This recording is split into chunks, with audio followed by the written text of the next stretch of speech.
আল্লাহ বলেন আফাতুমিনুনা বিবাদিল কিতাবি ওয়া তাকফুরুনা বিবাদ, বেছে বেছে নিজের সুবিধা মতো কোরআনের কিছু মানবা কিছু ছাড়বা। আপনি যদি বলেন কোরআনের 30 পারা, আমি 29 পারাই মানি, এক পারা মানি না, মুমিন না কাফের? এই কোরআনের 114 সূরা বললেন 110টা মানি, 4টা মানি না, মুমিন না কাফের? এই কোরআনে 6666 আয়াত বললেন 6665টা মানি, একটা মানি না, মুমিন না কাফের?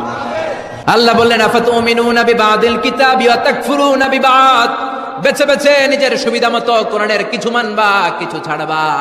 এই যদি তোমার নীতি হয়, চরিত্র হয়, তুমি মুমিন নও, তুমি কাফের। কার কথা?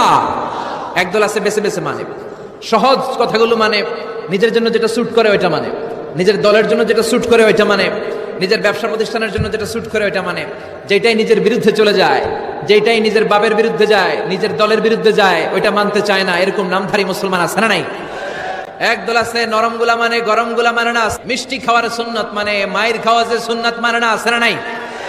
সুবিধাজনক কথাগুলা মানে, যেগুলা বললে ঝুঁকি আসবে, মায়ের আসবে, খুশি আসবে, ওইগুলা মানে না, আছে না নাই?